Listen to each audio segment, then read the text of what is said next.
The gleaming titanium alloy corridors of Vespera 9 hummed with the constant drone of life support systems. For the nobles of the luminous court, this background noise was merely a reassurance of their continued existence in the vacuum of space. For Reed, it was the symphony he conducted daily with his hands deep in the station's bioreactors. Reed wiped sweat from his brow, leaving a smudge of bioluminescent fluid across his forehead that glowed faintly blue in the dim maintenance tunnel. The Earthborn technician had spent the last 14 hours recalibrating the primary biofuel circulation system, a job that should have taken 8 hours with a proper team.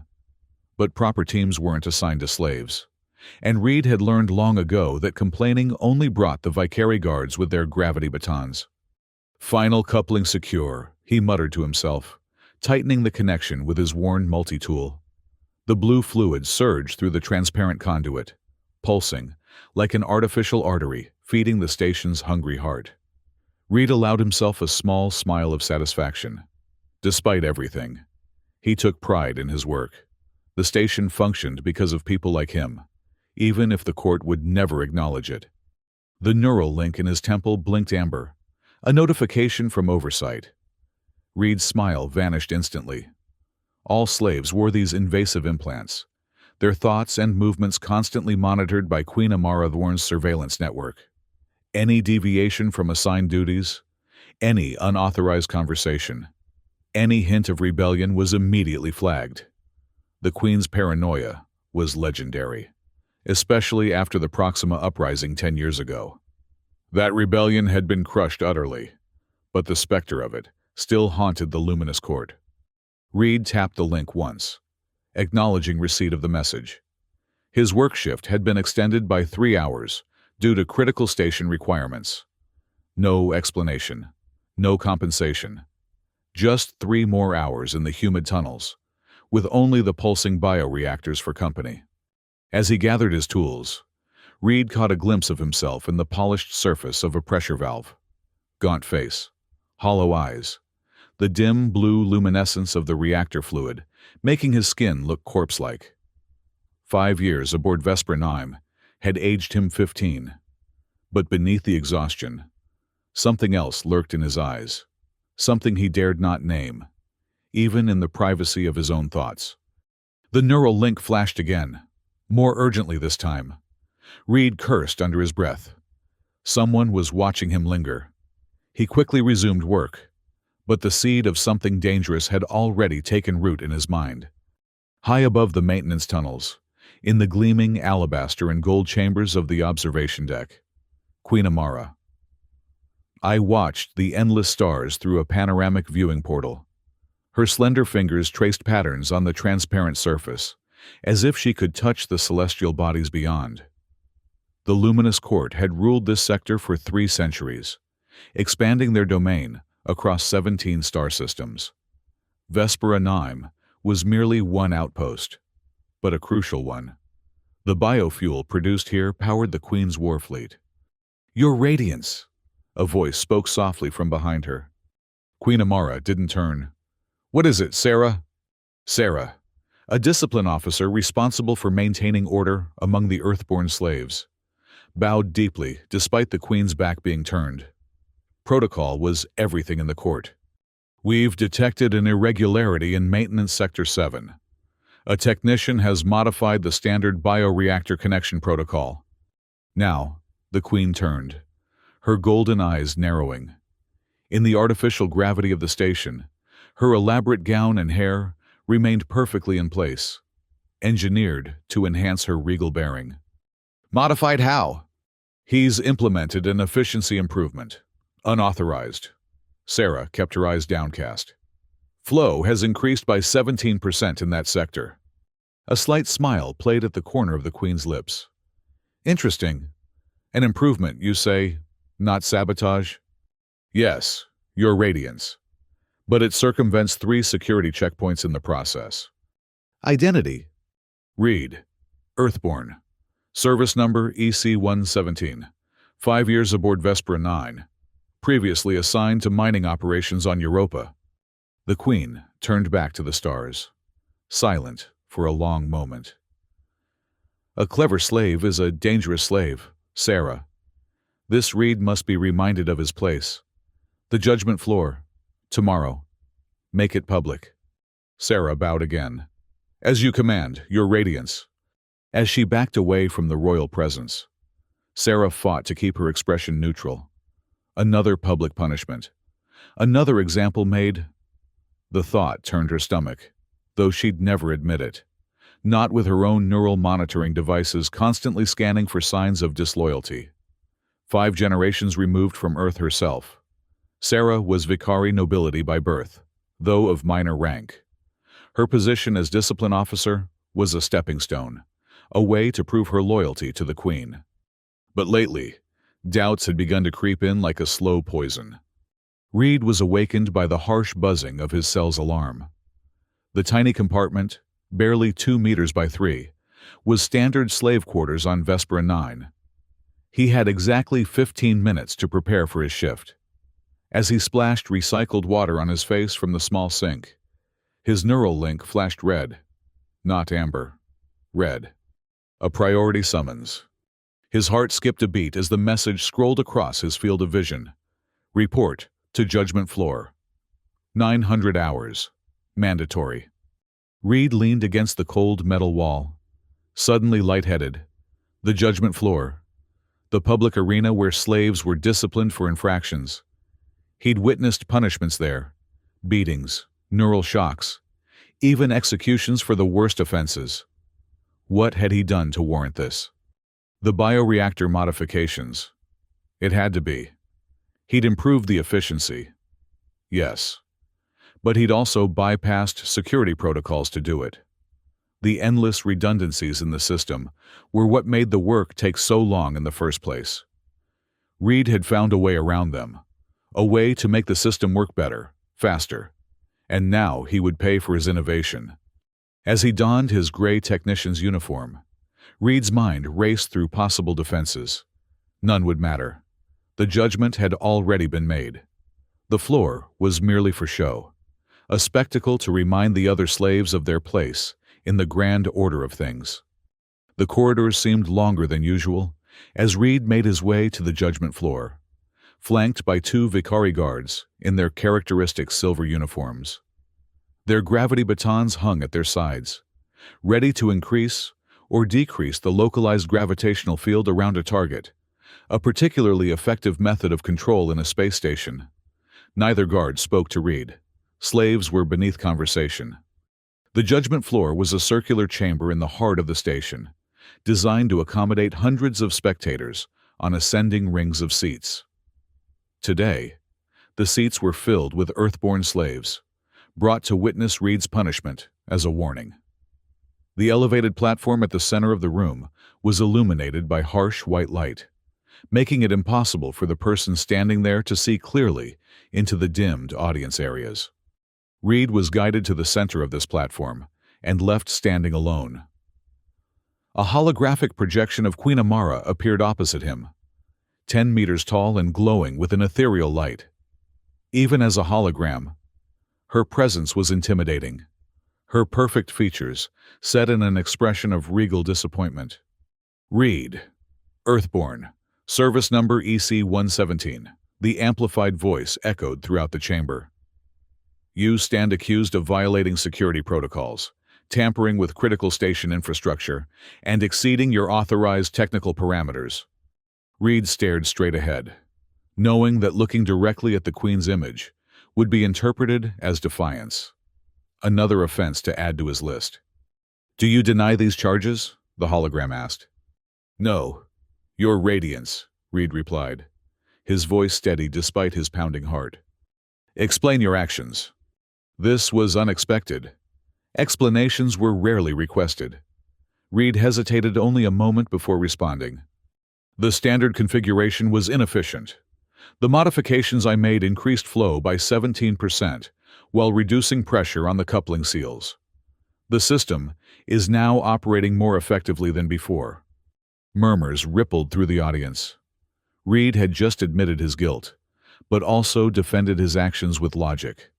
A dangerous combination. The Queen's holographic eyes narrowed. You believe your judgment superior to the engineers who designed these systems? Engineers who have studied for decades in the finest institutions of the luminous court? No, your radiance, I only— Silence. The word cut through the chamber like a blade. Your arrogance is noted. Your punishment shall reflect both the security breach and the presumption behind it. The hologram turned slightly, addressing someone off projection. Discipline officer, proceed with the sentence. 20 strikes with the gravity baton. Maximum setting. Reed's blood ran cold. Maximum setting could crush bones, rupture organs. It could kill if applied to the wrong areas. He'd seen it happen before. From the shadows stepped Sarah, the discipline officer, gravity baton in hand. Her face was an expressionless mask as she approached Reed. Their eyes met briefly, and Reed thought he detected something there. Hesitation? Regret? But it was gone in an instant, replaced by cold professionalism. "Remove your shirt," she commanded. Reed complied, exposing his back to the audience. Scattered across his skin were faint scars from previous punishments, though none as severe as what was coming. "Kneel." Again, Reed obeyed, dropping to his knees on the hard metal floor. Sarah moved behind him, out of his field of vision. The audience was utterly silent now, hundreds holding their breath in anticipation of the spectacle. "The sentence will now be carried out," Sarah announced formally. 1. The first strike hit between Reed's shoulder blades. The gravity baton didn't touch him physically. Instead, it projected a concentrated gravitational field that felt like being hit with an anvil. Reed's body slammed forward onto the floor, the breath driven from his lungs. He gasped, struggling to inhale as the artificial gravity crushed him for 3 excruciating seconds before returning to normal. 2. The second blow came before he could fully recover, this time to his lower back. Reed bit down hard on his lip to keep from crying out, tasting blood. He would not give them the satisfaction of hearing him scream. By the 5th strike, Reed's vision was blurring, his consciousness threatening to slip away. Each impact of the gravity field sent waves of agony through his body. But through the pain, his mind remained strangely clear, observing the fluctuations in the gravitational field with detached interest. There was a pattern to it, a rhythm to the way the technology functioned. As the punishment continued, Reed forced himself to focus on these observations. The gravity batons operated on a specific frequency. They interfaced with the station's main gravitational system, and there was a delay, microseconds only, between the command and execution. Irrelevant details to most, but to Reed's engineer mind, they were pieces of a puzzle. 15. Reed's body was a mass of pain now, internal bruising spreading across his organs. Yet, he remained conscious, cataloging each nuance of the gravity field's behavior. This knowledge, he sensed, might someday be valuable, if he survived. 20. The final blow struck, and Reed collapsed fully onto the floor, his breathing ragged. Sarah deactivated the baton and stepped back. "The sentence has been carried out. Your radiance," she reported to the Queen's hologram. The giant projection nodded once. "Let this be a lesson to all who would presume to improve upon the divine order of our society. Each has their place. Each must remain in that place." The hologram flickered and vanished, leaving the chamber in relative darkness. Reed lay motionless on the platform, gathering what strength remained to him. The audience began to disperse, slaves returning to their assigned duties. The day's entertainment concluded. 2 guards approached to remove Reed from the floor, roughly hauling him to his feet. His legs nearly buckled, but pride kept him standing. As they led him away, Reed caught Sarah's eye once more. This time, he was certain of what he saw there: conflict, a battle between duty and something else, something human. In the days that followed, Reed recovered slowly in his cell, granted the minimum medical attention required to ensure he could return to work. Nanobots repaired the worst of his internal injuries. though the pain remained. He was given a different assignment, waste processing, the lowest of tasks, meant to humiliate him further. But as he went through the motions of his new duties, Reed's mind was elsewhere, formulating a plan based on what he had learned during his punishment. The gravity systems on Vespera 9 were the key to everything, to the Vicari's power, to the structure of their society, and potentially to their vulnerability. Reed began to gather information, small bits at first. He observed the gravity fluctuations throughout the station, noting patterns and anomalies. He studied the maintenance schedules, identifying gaps in security. Most importantly, he watched the guards, learning their routines and behaviors. All the while, his neural link blinked amber occasionally, routine checks from oversight. Reed was careful to project only appropriate thoughts when he sensed monitoring, resignation, submission, the proper mentality of a chastised slave. The rest of the time, he kept his true thoughts buried deep, beneath layers of mundane concerns. Sarah, meanwhile, found herself increasingly troubled by Reed's punishment. She had carried out many sentences on the judgment floor, but something about this one haunted her. Perhaps it was the way Reed had remained silent throughout, refusing to beg or scream. Perhaps it was the intelligence she had glimpsed in his eyes, not just pain or fear, but understanding. Her duties required her to follow up on disciplined slaves, to ensure the lesson had been properly absorbed. 3 weeks after the punishment, she made her way to the waste processing sector where Reed had been reassigned. She found him elbow-deep in a filtration system, methodically removing accumulated debris. His movements were careful, measured, still favoring his healing body. EC-117, she addressed him formally. Reed turned, wiping his hands on a rag. His face revealed nothing. Yes, officer. Your performance evaluation is scheduled. How do you assess your compliance since correction? Standard questions, part of the protocol. Reed's answer, however, was not standard. I've learned that there are more efficient ways to process waste, using the gravitational differentials between sectors, he said calmly. I estimate it could improve processing speed by 22%. Sarah stared at him, momentarily speechless. Had he learned nothing from his punishment? That was not my question, she said finally, lowering her voice. Are you intentionally provoking another correction? Reed met her gaze steadily. No, officer. I'm doing what I was engineered to do, solve problems. If that's a crime worthy of punishment, then the system itself is flawed. The words were treasonous. Sarah glanced around quickly, ensuring no other guards were within earshot. Are you mad? Your neural link is currently experiencing interference from the waste processing magnets. Reed finished for her. A convenient side effect of my new assignment. Sarah's hand moved instinctively to her gravity baton. I should report this conversation immediately. But you won't. Reed's voice remained calm, almost gentle. Because you've already begun to question. I saw it in your eyes on the judgment floor. Sarah's breath caught. He was right, and the realization terrified her. She had begun to question, not openly, not consciously, but the seed of doubt had been planted. You know nothing about me, she whispered harshly. I know you're fourth-generation Vicari. I know your family was involved in the terraforming of Mars before the Luminous Court annexed the project. I know you were assigned to discipline because your loyalty was considered questionable. Sarah paled. How could you possibly? Information flows like the bioreactors through this station, Reed said.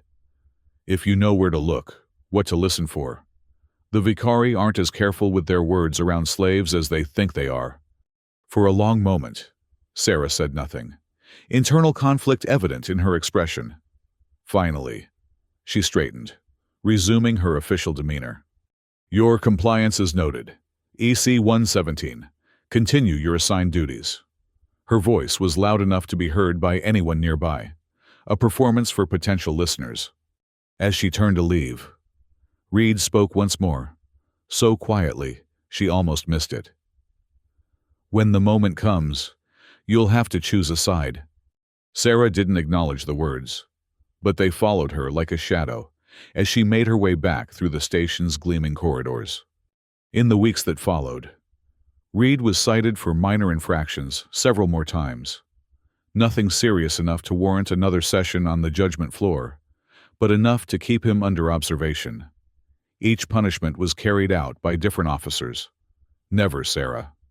Yet, somehow, she found herself keeping track of his situation, checking the discipline logs with a frequency that would have raised eyebrows had anyone noticed.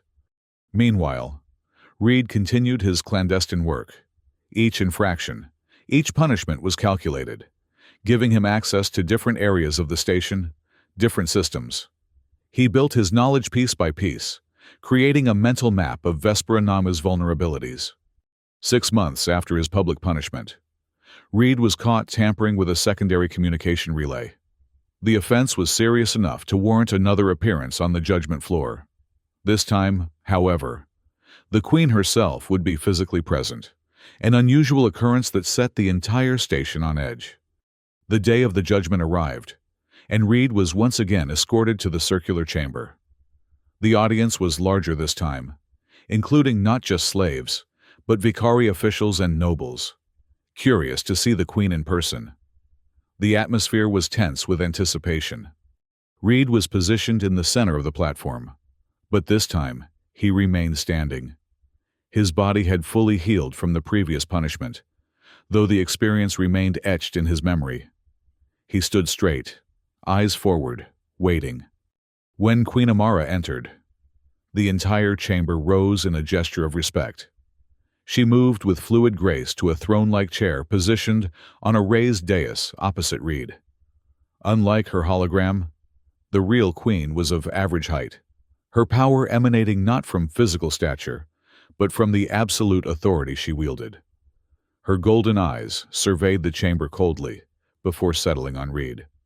"The repeat offender," she said, her voice softer than her holograms, but no less commanding. "You seem determined to test the boundaries of our patience, Earthborn." Reed remained silent, knowing no response was expected or desired. "Your latest transgression involves our communication systems. Explain yourself." Again, the request for explanation. Reed had anticipated this. "The relay was malfunctioning. I was attempting to restore full functionality. Without authorization. Without supervision." The Queen's tone was conversational, almost curious. "You seem to believe yourself above the protocols that govern this station." "The protocols are inefficient," Reed replied, knowing he was stepping onto dangerous ground. "Time is wasted, waiting for authorization when problems could be solved immediately." A murmur ran through the assembled audience. The Queen raised a delicate hand, and silence instantly fell. "Efficiency," she mused. "You return to this concept repeatedly. Tell me, Reed of Earth, do you believe efficiency is the highest virtue?" Reed chose his words carefully. "I believe waste is the greatest sin. Wasted resources, wasted potential, wasted lives." The Queen's eyes narrowed slightly. "Interesting philosophy for a slave. And what of order, of hierarchy? Are these not necessary for civilization to function?" "Hierarchy is natural," Reed acknowledged, "but it should be based on ability, not birth." The words hung in the air, a direct challenge to the foundation of Vicari society. The Queen's expression remained unchanged, but something dangerous flickered in her golden eyes. "You have learned nothing from your previous correction," she said at last. "Perhaps a more permanent solution is required." Sarah, standing at attention among the discipline officers, felt her heart rate increase. Permanent solution meant execution. The Queen was within her rights. Communication tampering could be interpreted as attempted sabotage, a capital offense. "However," the Queen continued, "I find myself curious about this persistent defiance. Before we end this experiment, let us try one more correction." She turned to the assembled discipline officers. 30 strikes, maximum setting, administered by multiple officers in succession. A death sentence by another name. Few could survive such punishment. "Begin immediately," the Queen commanded, settling back to watch. 3 discipline officers stepped forward. Gravity batons activated. Reed was ordered to kneel, and once again, he complied. The first officer took position behind him. "One," the officer intoned, and brought down the first blow. Reed's body slammed against the floor, harder than before. The gravity field at maximum setting was crushing, compressing his organs, threatening to collapse his ribcage. He gasped for breath, struggling to maintain consciousness. 2. The second blow came from another officer, striking from a different angle. Reed's vision blurred, black spots dancing before his eyes. But through the pain, through the encroaching darkness, he focused on the gravity fields, on their fluctuations and patterns. By the 5th strike, blood vessels had burst in Reed's eyes, turning the whites crimson. By the 10th, he was coughing blood. But still, he refused to cry out, refused to beg for mercy. In the audience, Sarah watched with growing horror. This wasn't discipline. It was execution by torture. Her hand crept unconsciously to her own gravity baton, fingers tightening around it. 15. Reed could no longer support himself, lying flat on the platform, breath coming in ragged gasps. The officers continued methodically, rotating positions, varying the impact points to maximize damage. 20. Reed's consciousness was fading, but he fought to stay aware. Not yet. He couldn't let go yet. There was one more piece to the puzzle, one more observation to make. 25. The Queen leaned forward slightly, watching with clinical interest as Reed's body convulsed under the gravitational assault. Most slaves would be dead or unconscious by now. His resilience was remarkable. 28. Reed's hand moved almost imperceptibly, fingers twitching in a specific pattern against the metal floor. To anyone watching, it would appear to be involuntary spasms. In reality, he was entering a code into a hidden interface he had installed months ago during a routine maintenance assignment. 29. The code activated, sending a signal through the station's systems. Bypassing security protocols Reed had carefully mapped over months of calculated infractions and punishments. 30. As the final blow struck, several things happened simultaneously. The station's gravity system hiccuped, a microscopic pause as Reed's program took effect. For most of the station, the interruption was too brief to notice. But on the judgment floor, the gravity suddenly and completely disappeared. Bodies lifted gently from seats, officers' weapons floated from loosened grips, and Queen Amara herself rose slightly from her throne, her elaborate gown billowing around her in the zero-gravity environment. Confusion erupted throughout the chamber. Guards reached for weapons that were no longer at their sides. Nobles clutched at their seats, trying to anchor themselves. The Queen's face contorted with surprise and outrage.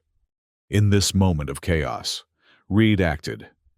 Despite his injuries, despite the pain that threatened to overwhelm him, he pushed against the floor, propelling himself upward. In zero gravity, his weakened state mattered less. He oriented himself in midair, eyes focusing on the nearest discipline officer, the one who had delivered the first blow. The officer was flailing awkwardly, unused to moving in zero-G. Reed's trajectory carried him directly toward the man. With the last of his strength, Reed drew back his fist and delivered a powerful blow to the officer's face. The impact sent both of them spinning in opposite directions. Blood droplets from the officer's broken nose, forming perfect crimson spheres in the weightless environment. Reed grabbed the officer's gravity baton as they passed, clutching it tightly. The collective gasp that went through the chamber was audible, even through the chaos. A slave had struck a Vicari officer. The unthinkable had happened. Emergency protocols activated. Red warning lights bathed the chamber as the station systems detected the gravity anomaly. Secondary systems began to engage, preparing to restore normal gravity. Reed had perhaps 30 seconds before his advantage disappeared. He oriented himself again, using small movements to control his drift. His eyes locked with Queen Amara's across the chamber. For a brief moment, genuine fear flashed across her perfect features. Not fear of Reed himself, but fear of what his action represented. The illusion of absolute control had been shattered. Sarah, trained in zero-gravity operations like all discipline officers, had managed to anchor herself to a railing. She watched as Reed adjusted his course, pushing off from a floating chair to propel himself toward a control panel near the chamber's edge. "Stop him!" the Queen commanded, her voice losing its regal composure for the first time. Guards tried to intercept Reed, but their movements in zero-G were clumsy, unpracticed. Reed, despite his injuries, navigated the weightless environment with the skill of someone who had mentally rehearsed this scenario countless times. He reached the control panel and immediately began inputting commands. Sarah recognized what he was doing. He was re-establishing gravity control, but on his terms. If he succeeded, he could potentially trap everyone in the chamber. Without conscious decision, Sarah pushed off from her position, calculating the intercept trajectory. She reached Reed just as the secondary systems prepared to engage, gravity about to reassert itself. "You'll die if you do this," she said urgently, quietly enough that only he could hear. "They'll execute you immediately." Reed's bloodied face turned to her, eyes clear despite his injuries. "Not trying to escape. Watch." His fingers completed the sequence, and gravity returned, not in a crushing wave as the Queen might have expected, but normally, gradually. Bodies settled back to the floor. Objects dropped from midair. The only evidence of the disruption was the disarray of the assembled crowd and the lingering red spheres of blood that spattered against surfaces as gravity reclaimed them. Guards immediately surrounded Reed, gravity batons aimed at him, ready to crush him where he stood. But the Queen's voice rang out. "Wait." The chamber fell silent. Queen Amara rose from her throne, smoothing her gown with practiced dignity, erasing any evidence of her momentary distress. She descended from the dais and approached the ring of guards surrounding Reed. "Part," she commanded, and the guards separated to allow her to see the slave directly. Reed stood upright despite his injuries, blood staining his gray uniform, his face a mask of pain, but his eyes alert and defiant. In his hand, he still held the gravity baton he had taken from the officer. "You could have used that moment to attempt escape," the Queen observed. "You could have used that baton against me, yet you chose instead to restore gravity. Uncontrolled zero-G would have caused station-wide systems failures within minutes," Reed replied, his voice hoarse but steady. "Thousands would have died, slaves and vicari alike." The Queen studied him with new interest. "You sabotaged our gravity system, assaulted an officer, created station-wide panic, only to prevent a greater disaster?" "I proved a point," Reed corrected. "Your absolute control is an illusion. Your perfect hierarchy is flawed, and your life was, for a moment, in the hands of a slave." Guards tensed, expecting the order to execute him on the spot. Instead, the Queen laughed, a sound so unexpected that many in the chamber exchanged nervous glances. "Fascinating," she said, circling Reed slowly. "Most fascinating. Tell me, Reed of Earth, what would you do if I were to offer you freedom instead of execution? Would you attempt to overthrow us? Lead a slave rebellion?" Reed's expression didn't change. "I would continue to maintain this station at peak efficiency, as I've always tried to do. But I would do it as a man, not as property." The Queen completed her circle, coming to stand before him once more. "And if I were to execute you now, what would happen?" Reed met her gaze directly. "The next time your gravity fails, there will be no one to restore it who understands the modifications I've made to your systems." A threat wrapped in a statement of fact. The chamber held its collective breath, waiting for the Queen's response. After a long moment, she turned and addressed the assembled crowd. "This judgment session is concluded. The prisoner will be taken to medical for evaluation and then to special holding for further consideration."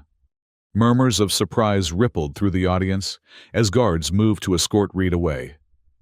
As he was led past Sarah, their eyes met briefly. No words were exchanged, but understanding passed between them.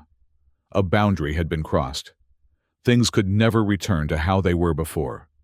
In the days that followed, rumors spread throughout Vespera 9. Some said Reed had been executed in private, away from witnesses. Others claimed he had been granted special privileges, even a private consultation with the Queen herself. The truth, as usual, lay somewhere in between. Reed had been placed in a secured medical facility, his injuries treated with far more care than a slave would normally receive. Once stabilized, he was moved to a small but private room. Not a cell, but not freedom either. A neutral space where his status remained undefined. On the 4th day of his confinement, the door to his room slid open to reveal Sarah. She entered cautiously, ensuring they were alone before speaking. "The Queen has made a decision," she said without preamble. Reed sat up on the edge of his bed, moving carefully to avoid aggravating his healing injuries. "And you're being appointed as Special Technical Advisor to the station's engineering division. It's a position that's never existed before, neither slave nor citizen." Reed absorbed this information silently. It was better than execution, certainly, but still a cage, albeit a larger one. "There's more," Sarah continued. "She's ordered an investigation into the efficiency improvements you've implemented. A team of Vicari engineers will work with you to evaluate and potentially implement your methods station-wide." "And the gravity system vulnerability?" "Officially, it was a scheduled test of emergency protocols that went slightly awry. Unofficially, every engineer on the station is trying to figure out how you did it." Sarah's lips curved in a small, reluctant smile. "They haven't succeeded yet." Reed nodded, unsurprised. The Queen was pragmatic, whatever else she might be. He had demonstrated value that outweighed the threat he posed, at least for now. "Why are you telling me this?" he asked Sarah. "You're risking your position by speaking to me privately." Sarah's expression grew serious. "Because you were right. When the moment came, I had to choose a side. I'm still choosing." Reed studied her carefully. "And which side have you chosen?" "Not the Queen's. Not yet yours either." She stepped closer, lowering her voice further. "But things are changing on this station. The slaves saw what happened on the judgment floor. Word has spread. There are whispers, questions being asked that would have been unthinkable before." "One incident won't overthrow centuries of oppression," Reed cautioned. "No, but it's cracked the foundation." Sarah hesitated, then added, "I have access to station records, security protocols, communication channels, information you might find useful." Reed's eyes widened slightly. She was offering to spy for him, to become his ally in whatever came next. The risk she was taking was enormous. "Why?" he asked simply. Sarah was silent for a moment, organizing her thoughts. "My great-grandmother was born on Earth," she finally said. "She used to tell stories about forests and oceans, about rain falling from the sky instead of being manufactured in processing plants, about a world where people were valued for their contributions, not their bloodlines." She smiled bitterly. "The Vicari have spent generations convincing themselves that our way is the only way, that our hierarchy is natural and just. But I've studied history. Every empire that believed itself eternal has fallen. Every system that refused to evolve has collapsed." Reed nodded slowly. "And you don't want to be on the wrong side of history when it happens." "I want to help shape a better history," Sarah corrected. "For everyone aboard this station." Reed extended his hand to her, a gesture between equals, unprecedented between slave and Vicari. After a moment's hesitation, Sarah took it. "Then we have work to do," he said. In the months that followed, Reed's status aboard Vespera 9 evolved into something unique. As Special Technical Advisor, he was granted access to areas of the station previously forbidden to Earthborn personnel. His neural link remained in place, but its monitoring functions were reduced, giving him a measure of mental privacy he hadn't experienced since his capture. The Queen watched his progress with calculated interest, attending occasional briefings where Reed presented efficiency improvements to various station systems. She never acknowledged the confrontation on the judgment floor, never mentioned his act of defiance. But something had changed in the way she regarded him. A new wariness, a grudging respect. For his part, Reed was careful to appear grateful for his improved circumstances, to focus visibly on his technical work. Beneath this compliant exterior, however, he and Sarah were building a network of allies, other Earthborn with technical skills, Vicari officers who harbored doubts about the system, even nobles who recognized the unsustainability of the current order. Their goal was not violent revolution. Reed had seen enough bloodshed to know that path led only to more oppression, more suffering. Instead, they sought evolution, a gradual transformation of Vespera 9 from within. Small changes at first, improved conditions for Earthborn workers, recognition of their contributions, opportunities for advancement based on merit rather than birth. The judgment floor fell into disuse as new disciplinary protocols were implemented, still strict, but no longer public spectacles of humiliation and pain. Some Vicari resisted these changes, clinging to tradition and privilege. Others embraced them, seeing the practical benefits of a workforce motivated by opportunity rather than fear. 1 year after Reed's confrontation with the Queen, a delegation from the Luminous Court's central planets arrived at Vespera 9 for an inspection. The station's unprecedented increase in efficiency and productivity had drawn attention from the highest levels of government. Among the delegates was a senior advisor to the Queen's Council, authorized to evaluate the Vespera experiment, as it was now being called. Reed and Sarah watched from an observation balcony as the royal shuttle docked. Whatever the delegation concluded would determine whether their quiet revolution would spread beyond Vespera 9 or be crushed before it truly began. "Are you nervous?" Sarah asked, standing closer to Reed than protocol would dictate. Reed considered the question. Curious, he decided, to see if they can recognize necessity when it stares them in the face. And if they can't? Reed turned to her, the faint scars on his face catching the light. Then we continue as planned. Change doesn't ask permission. Sarah, it simply occurs, like gravity. You can harness it or fight it, but you can't stop it. Sarah smiled, thinking of how far they had come and how far they had yet to go. A philosophical engineer. Who would have thought? Not the Queen, certainly, Reed replied, a rare smile touching his lips. She didn't expect a slave to hit back. She definitely didn't expect him to start a revolution.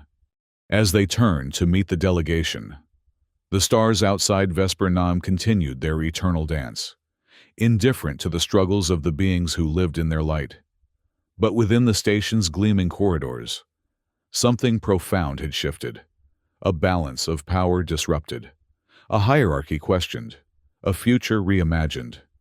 And it had begun with a single moment of defiance on the judgment floor, when a slave had dared to strike back.